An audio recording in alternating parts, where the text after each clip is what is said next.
नमस्कार मित्रों, मेरे चैनल हिंदू धर्म सप्रमाण पे आप सबका पुनः स्वागत है। मित्रों, हिंदू धर्म को मैं ज्यादा से ज्यादा आप लोगों को वैज्ञानिक तरीके से प्रमाणों के सहित स्पष्ट करने का प्रयत्न कर रहा हूं। और ये तो आपको मालूम है कि मेरे पास कोई ठप्पा नहीं है, न इतिहासज्ञ का, ना मठाधीश का, ना महंत का। एक सामान्य जन के रूप में जिसको उत्सुकता हो जानने की, उसके रूप में ये प्रयास कर रहा हूँ और चाहता हूं कि जो मुझको पता लगा, जो मैं जानता हूं, वो मैं आपके सामने प्रस्तुत करूं। ऐसा ही मेरा प्रयत्न है। पिछले एपिसोड मैंने आपको जो राजा बलि तक की कहानी, परंपराएं, त्योहार बताए थे। आज मैं आपको हरियाणा क्षेत्र से प्रारंभ करता हूं, जो हालांकि वो भी मैंने आपको थोड़ा सा बताया था, स्वयंभू मनु का और ब्रह्मा जी का। उसको ज्यादा स्पष्ट रूप से बताने की कोशिश करता हूँ और सभी मनुओं के बारे में बताऊंगा। अगर इस एपिसोड में नहीं होगा तो इस एपिसोड में, क्योंकि स्वयंभू मनु, इसमें देखिए 7 मनु हुए हैं और 14 का वर्णन है। तो 7 का तो स्पष्ट वर्णन है, बाकी 7 का ऐसा कहा गया पुराणों में कि आगे 7 ही आएंगे, क्योंकि ऐसा कहा जाता है कि अभी वैवस्वत मनवंतर, मतलब 7वें मनु का मनवंतर चल रहा है। लेकिन जब ऋग्वेद मैंने देखा तो एक तो जो आगे के मनु जो आएंगे कहा गया, उनका भी उसमें वर्णन है। जैसे मेरु सावर्णी, एक ऋचा में मेरु सावर्णी का भी वर्णन है। तो इसका मतलब 14 मनु हो चुके होंगे। हो सकता है महत्वपूर्ण ना हो, तो बाद में जो पुराणकारों ने उसको छोड़ दिया हो।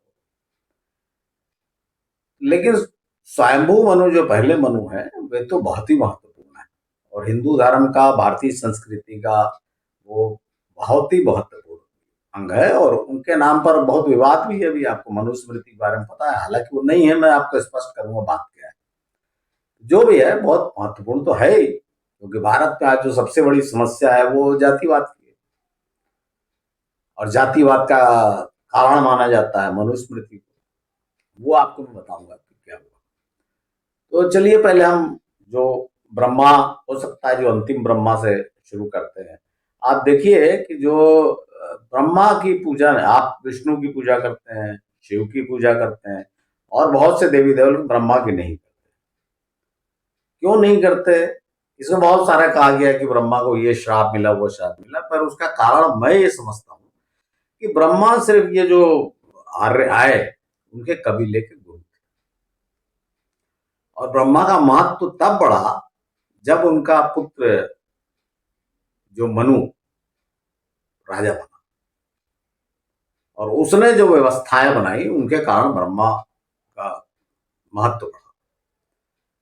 ब्रह्मा का अस्तित्व यहाँ पे अगर आप ढूंढेंगे धरातल पे प्रमाण, तो राजस्थान के केवल पुष्कर में है, जहां माना जाता है कि वो ब्रह्मा जी के हाथ से कमल का फूल गिरा, उससे वो सरोवर पैदा हुआ, जिसके कारण उस क्षेत्र का नाम पुष्कर पड़ा। और हरियाणा का जो कुरुक्षेत्र है, वहां पर ब्रह्म सरोवर के पास माना जाता है कि यहाँ पर स्वयंभू मनु पैदा हुआ। अब जो भी ब्रह्मा यहाँ आ गए हों या पैदा होने के बाद मनु ने आके यहाँ राज्य बनाया हो, संभव है कि स्वयंभू मनु का जन्म पुष्कर क्षेत्र में हुआ हो और बाद में उसने अपना राज्य स्थापित किया हो कुरुक्षेत्र। क्योंकि महाभारत के वर्णन में आपको पता होगा कि कुरुक्षेत्र को बहुत ही पवित्र माना गया है। जितने उस समय क्षत्रिय थे, वे मानते थे कि अगर प्राण निकलना है तो कुरुक्षेत्र में निकले, युद्ध के मैदान। कुरुक्षेत्र मरने वाला सीधा स्वर्ग जाता था, ऐसा उस समय की मान्यता थी। तो उसका पहला कारण तो यही है। बाद में और बहुत से कारण आए, लेकिन पहला कारण यही है कि वो ब्रह्मा का क्षेत्र था और स्वयंभू मनु ने पहला वहां पे राज्य बसाया। और मनु के नाम पर उसकी जो प्रजा को, मानव का, जो आज हम लोग पूरी ह्यूमन बीइंग के लिए यूज करते हैं जिस शब्द को, मानव, वे मानव कौन थे? वे सिर्फ मनु की प्रजा। अब ये मैं क्यों कह रहा हूं, और इससे आपको वो चीज क्लियर होगी कि जब रावण वाले केस में, बहुत बाद में, रावण जो है राम की चिंता ही नहीं करता, राम लक्ष्मण। जब उसको पता लगता है कि 2 है तो बिल्कुल चिंता नहीं करता, क्योंकि वो बोलता है कि अरे मैंने देवताओं को हरा दिया, कोई दानव दैत्य मेरा मुकाबला नहीं कर सकता, तो फिर ये मानव क्या चीज है? तो उसको पढ़ के आप सिर्फ रामायण पढ़ेंगे ना तो आपको समझ में नहीं आएगा कि रावण बोल रहा है मानव क्या चीज है, तो रावण क्या था भाई। तो एक्चुअली में मानव का अर्थ ये मनु की प्रजा, मतलब जो वेस्ट साइड से जो आर्यन है उनके बारे में कहा गया, और उनको बड़ा कमजोर माना गया, जबकि सबसे प्रबल वही साबित हुए। तो जब ब्रह्मा जी का तो आपको पुष्कर वाला पता है, वैसे देखेंगे अगर बताऊंगा वहां पे। जैसे आपको एक चीज स्पष्ट कर देता हूं कि ब्रह्मा, आप लोग सब ये सुने होंगे कि जो वेद हैं वे ब्रह्मा जी के मुख से निकले। ऐसी बहुत बाद में देखिए हुआ क्या घालमेल है कि जो आर्यों की शुरुआत की कहानी है वो बड़े ज्ञान विज्ञान जो ऋषि वगैरह होते हैं तो बहुत जबरदस्त है। बीच में क्या हुआ फिर बाद में कि वो सब काल्पनिक कथाओं और क्योंकि उसका कारण सबसे बड़ा ये था कि लिखित तो था नहीं, सब श्रुति और स्मृति थे। तो बाद में जब एक्सप्लेनेशन हुआ, जब पुराणों की रचना हुई, लिखित में हुई, पुराणों की रचना जब लिखित में हुई, स्मृति तो थी, जब उसको लिखा गया तो बहुत सी काल्पनिक कहानियां और चमत्कार, और वो जो भक्त लोग थे उन्होंने, भक्त और कवि लोगों ने लिखा है इसको, तो इनडायरेक्ट और बड़ा चमत्कार के आवरण में लपेट कर सामने प्रस्तुत किया गया। तो उसमें से सत्य खोजना पड़ता है। जैसे आप इसी को देख लीजिए कि ब्रह्मा जी का ये कहा, तो जब आप पुष्कर जाएंगे ना तो आपको वहीं पता लग जाएगी कहानी, साहब आपको बताई जाएगी। तो ऋग्वेद में कुछ श्लोक ब्रह्मा जी ने के लिखे हुए हैं, किंतु ब्रह्मा जी के मुख से निकले उसमें तो सैकड़ों ऋषि है उसके ऋचाओं को बनाने वाले, और बाद में वेद व्यास जी ने तो संपादन किया और 3 भागों में बांटा। तो ब्रह्मा जी का इसमें कहाँ रोल है? हाँ, कुछ श्लोक उन्होंने लिखे होंगे निश्चित रूप से।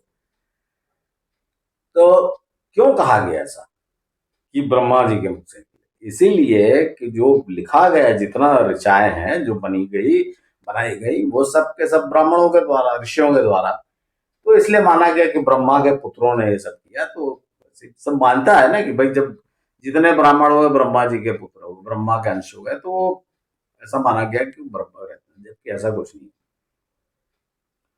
और एक बड़ा मनोरंजक तथ्य बताता हूं मैं कि आपने जो गायत्री परिवार के बारे में देखा होगा कि गायत्री वाले केवल गायत्री देवी की पूजा करते हैं और वेद माता उनको कहा जाता है। जब आप पूरा ऋग्वेद छान डालेंगे तो गायत्री देवी का कहीं कोई अस्तित्व नहीं। सिर्फ क्या है उसमें, कहाँ उल्लेख है कि जो मंत्र है ना प्रसिद्ध, जो गायत्री मंत्र, ओम भूर्भुवः स्वः तत्सवितुर्वरेण्यम भर्गो देवस्य धीमहि धियो यो न प्रचोदयात्, इस मंत्र को गायत्री मंत्र कहा। लेकिन इसको भी जब मैंने सर्च किया, ढूंढा और पुष्कर गया, तो वहां पता लगा कि ब्रह्मा जी की पहली पत्नी का नाम था सावित्री।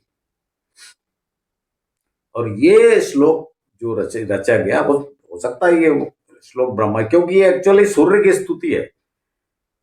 ये ओम भूर्भुवः स्वः ये सूर्य की स्तुति है। तो ये इस ऋचा की रचना जो हुई वो ब्रह्मा जी के द्वारा हुई, और इस मंत्र को सावित्री मंत्र कहा जाता है। पहले जब ऋषि लोग इसको सावित्री कहा करते थे कि सावित्री का पाठ करें।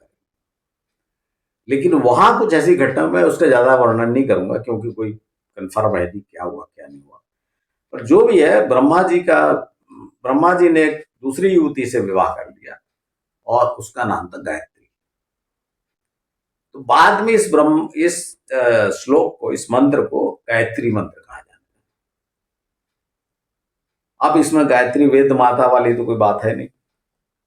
खैर चलिए, इसलिए बोला ना मैंने कि जो भक्त है वो तो अपना मानेगा, लेकिन हम तो एनालिसिस कर रहे हैं, विश्लेषण कर रहे हैं कहां से आया, क्यों आया, है भी कि नहीं। क्योंकि इसमें कल्पना को, कहानियों को, चमत्कारों को अलग छांटते चलना है, तब तो सत्य सामने मिलेगा। तो ये है ब्रह्मा की वो गायत्री सावित्री की बात। अब जब ब्रह्मा जी का पहला पुत्र मनु जिसे स्वयंभू मनु कहा गया है वो हुआ, तो मनु के कारण से कई समाज पर प्रभाव पड़ा। जैसे एक प्रभाव तो ये पड़ा कि भाई कैलेंडर शुरू हुआ, जो एक चैत्र, जो आपको बताया था ना, 6,676 वर्ष ईस्वी पूर्व जो कैलेंडर स्टार्ट हुआ। एक तो ये प्रभाव पड़ा कि एक कैलेंडर गणना शुरू हो गई, 12 महीने ये सब गणना शुरू हो गई, एक चैत्र तारीख फिक्स हो गई और वहां से गणना शुरू हुई कि ये चैत्र महीना, ये वैशाख महीना शुरू हुआ। दूसरा, ब्रह्मा जी ने स्वयंभू मनु ने जो काम किया कि जब प्रजा बढ़ने लगी उनकी, तो उन्होंने देखा, देखिए आज आप गाली देते हैं, सब लोग बोलते हैं मनुवादी मनुवादी, पर थोड़ा सा मेरी बात को, मैं कोई मनु का समर्थन नहीं कर रहा हूं, मनुस्मृति का तो नहीं करता, लेकिन क्यों क्या हम तो ये ढूंढ रहे हैं ना। तो देखिए मनु ने क्या किया। मनु ने जब देखा कि भाई जैसे एक ऋषि है बड़ा विद्वान, अब उसको अपनी गाय को दुहना है, उसको यज्ञ करने के लिए जंगल से लकड़ियां भी काट के लाना खुद को ही, उसको हो सकता है पेट पालने के लिए कुछ अपना अनाज भी उगाना पड़े या कम से कम घर में कुछ सब्जी भाजी लगाना पड़े, तो उसके पास जो ज्ञान के लिए अर्जन करने के लिए, ज्ञान दान के लिए समय नहीं बचता। और यही बात हर एक के लिए सिद्ध होती है। हर आदमी अपना काम कर रहा है, भाई एक दूसरे की दाढ़ी बढ़ गई, कौन काटेगा? अपने हाथ से कुछ तो भी काटे जा रहे हैं। तो ये सब देख के उन्होंने सोचा कि भाई ये तो बड़ा गड़बड़ है कि हर आदमी अपना काम कर रहा है, तो सब लोग बिजी हैं, कहीं कोई उन्नति कैसे होगी पता ही नहीं। तो मनु ने शरीर पे दृष्टि डाली, मानव शरीर, और उन्होंने देखा कि ये शरीर इतना सुचारू रूप से कैसे चलता है। कि भाई आंखों ने देखा कि जैसे आंखों ने देखा कि सामने से शेर आ रहा है मान लीजिए, तो पैर भागते हैं, कानों से सुनाई दिया तो पूरा शरीर सिर पलट के देखता है जिधर से आवाज आती है। तो खाते हैं, पेट में, आप मुंह में खाते हो, पेट में जाता है, पचता है और पूरे शरीर को शक्ति मिलती है। तो शरीर को जो अलग अलग अंग अलग अलग काम कर रहे हैं, लेकिन उसके कारण से पूरा शरीर आपका सुचारू रूप से चल रहा है। तो इसको देख के उन्होंने एनालिसिस किया, विश्लेषण किया, और शरीर के हिसाब से 4 भाग, शरीर का 4 अंग उन्होंने मुख्य रूप से बांटे। पहला, ये गर्दन के ऊपर सिर, जिसमें ज्ञानेंद्रियां हैं, आंख है, कान है, नाक है, मुंह है, मस्तिष्क है। ये इसको श्रेष्ठ कहा उन्होंने, क्योंकि सारा ज्ञान सब चीज यही मिलता है और यहीं से ऑर्डर जाता है। आप देखिए शरीर को ऑर्डर कहाँ से जाता है? आपके मस्तिष्क जाता है, भागो खतरा है, या आग जाए, या कोई कीड़ा आपको काटता है तो शरीर तक जाता है और आप तुरंत हट जाते हो। तो उन्होंने ये शरीर, जो सिर को बहुत महत्व दिया, और इसको कहा, ये भी मैं आपको बताऊंगा कैसे ये इसको महत्वपूर्ण स्थान दिया समाज में। जो ज्ञान, जिसको ज्ञान अर्जन करता है जो, और लोगों को ज्ञान देता है। फिर उसके बाद जो हाथ है वो क्षत्रिय का काम। अच्छा, एक चीज मैं आपको बता दूं कि सब लोग, अगर आपसे पूछा जाएगा कि 4 वर्ण कौन से, तो आप खटखट बता दोगे कि ब्राह्मण, क्षत्रिय, वैश्य। जब मैंने इसको बहुत देखा गौर से, तो मुझको पहला वर्ण जो मिला वो विप्र मिला, ब्राह्मण नहीं, विप्र। अब आप कहेंगे कि विप्र का अर्थ ब्राह्मण होता है। जी नहीं, आप देख लीजिए, विप्र का अर्थ होता है चतुर, बुद्धिमान, विद्वान। और ब्राह्मण का अर्थ होता है ब्रह्म ज्ञानी, ब्रह्म को जानने वाला। दोनों में अंतर है कि देखिए, जो जो चतुर बुद्धिमान होगा, मतलब जो विप्र होगा, वही ब्राह्मण हो सकता है, बिल्कुल सही बात। लेकिन हर एक विप्र तो ब्राह्मण नहीं होगा। हर एक ब्राह्मण विप्र होगा, लेकिन हर एक विप्र ब्राह्मण नहीं होगा। जो भी चतुर बुद्धिमान है, जरूरी नहीं कि वो ब्रह्म ज्ञानी हो जाए। तो ब्राह्मण सिर्फ ब्रह्म ज्ञानी कहा गया, जबकि वर्ण व्यवस्था में जो पहला वर्ण है वो विप्र है। जो भी बुद्धिमान चतुर होगा समाज में, उसको विप्र बनाएंगे। दूसरा क्षत्रिय बनाया गया है, जो छत्र माने जानते हैं ना, छाता, तो ये रक्षा करना लोगों की, सुरक्षा देना, तो वो क्षत्रिय बनाया गया। तीसरा वैश्य, जो पेट में, क्योंकि खाने का है तो जो कहीं से भी या तो अनाज उगाए, ये सब वैश्य हुए। आज आप सोचते हैं वैश्य का अर्थ सिर्फ व्यापारी सोचते हैं, ऐसा नहीं। जो कृषि और पशुपालन जो करते थे, क्योंकि वो अनाज उगाते थे और गाय दूधते थे, तो पेट भरने काम आएगा, ये भी वैश्य हुए। और जो बाहर से, वहां कोई चीज अवेलेबल नहीं है तो बाहर से ला के आना, व्यापार, ये भी वैश्य। और कमर के नीचे का जो भाग है, इसको उन्होंने कहा शूद्र। तो आज जो शूद्र कहने में, आप किसी को शूद्र को तो मुकदमा चल जाएगा, पर शूद्र का अर्थ क्या है भाई, ये सब बाद में क्या डेवलपमेंट हुआ उसको मैं आपको डिटेल, जब मनुस्मृति, अभी मैं सिर्फ बता रहा हूँ कि स्वयंभू मनु ने क्या किया, वो आपको बता रहा हूँ। बाद में मनुस्मृति में जब चर्चा करूंगा तो तब देख आपको विस्तृत रूप से बताऊंगा। तो चौथा वर्ण शूद्र है, इसका अर्थ समझ लीजिए आप, सहायक। जो असिस्टेंट होता है ना, जैसे ऑफिस असिस्टेंट होते हैं, बहुत से ऐसी पोस्ट होती है, हर जगह असिस्टेंट वर्ड है, देख लीजिए आप, असिस्टेंट इंजीनियर, तो जो सहायता करे काम में, शूद्र का सिर्फ इतना ही समझ।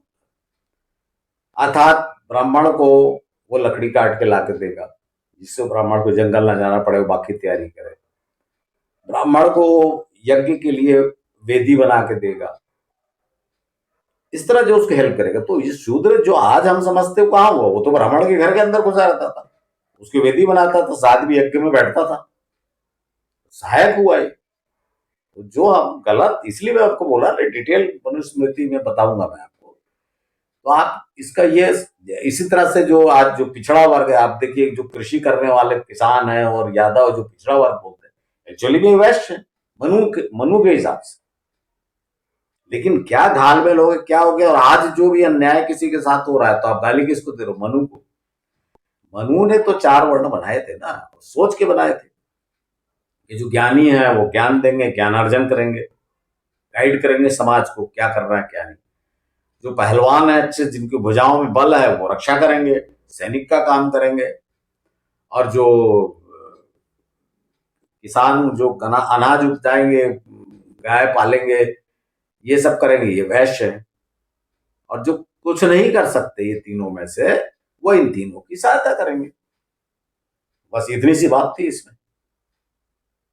तो अब ये कौन थे, ये डिटेल कौन कौन थे मैं बाद में आपको बताऊंगा। अभी मैं सिर्फ बताया कि मनु का कार्य देखिए कितना महत्वपूर्ण काम है।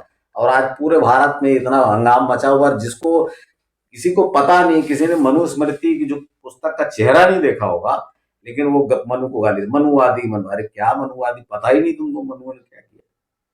बाद में कितना घपला, मनु ने, ये मनु वाली बात कब हुई, ईस्वी पूर्व 6600। बाद में सब लफड़े हुए के स्वार्थों के कारण, बदमाशियों के कारण, किसने किया क्या किया। मनुस्मृति जो है वो मनु के द्वारा लिखित नहीं है, आप समझ लीजिए, मनुस्मृति है। मनुस्मृति के नाम पर कि मनु ने ऐसा कहा था बोल के दूसरों ने लिखा। और जब आप मनुस्मृति का अध्ययन करेंगे तो आपको उसमें स्पष्ट रूप से चेंज मिलेगा। एक आदमी कह रहा है ऐसा होना चाहिए और वही आदमी आपको कहेगा कि नहीं ऐसा नहीं, ऐसा है। निश्चित रूप से वो बाद में दूसरे लोगों द्वारा लिखा गया। 3 पार्ट तो एकदम अलग दिखते हैं उसमें, मैं आपको बात बताऊंगा। अब मनु के द्वारा ये 2 चीज आपको बता दिए, कैलेंडर और ये वर्ण व्यवस्था। वर्ण के साथ में वर्णाश्रम व्यवस्था उन्होंने की थी एक्चुअली में। वर्ण तो ये हो गया समाज के लिए, और आश्रम बताया गया परिवार के लिए, क्योंकि परिवार भी सुचारू रूप से चलना चाहिए। तो परिवार के लिए आश्रम बताया, जैसे ब्रह्मचर्य आश्रम, जब पहले अध्ययन करो शुरू में ब्रह्मचर्य धारण करके, फिर गृहस्थ आश्रम, जब विवाह करो, बच्चे पैदा करो, अपने सामाजिक भार उठाओ। उसके बाद वानप्रस्थ, जब अधेड़ावस्था आ गई तो ये सब चीजें अपने पुत्र के ऊपर छोड़ो, और जो रेगुलर जो दुनिया की सांसारिक जो झंझटें हैं उससे दूर हो जाओ, और गाइडेंस करो। समाज परिवार से दूर मत हो, झंझटों से दूर हो, और आपका पुत्र और दूसरे लोग गाइडेंस चाहे तो अपने अनुभव का फायदा लो। और अंत में संन्यास। संन्यास का सीधा सीधा अर्थ है 2 मरने की तैयारी। ऐसा मर गया आजकल, जैसे खाट में पड़े पड़े, कितनी बुरी मौत मरते हैं लोग। संन्यास का अर्थ था कि बिल्कुल भगवान में लीन हो जाना, खाने पीने का लालच छोड़ देना, कंदमूल फल खाना, दुनिया से विरक्त हो जाना, ये संन्यास का, ऐसी अवस्था में दुनिया छोड़ना।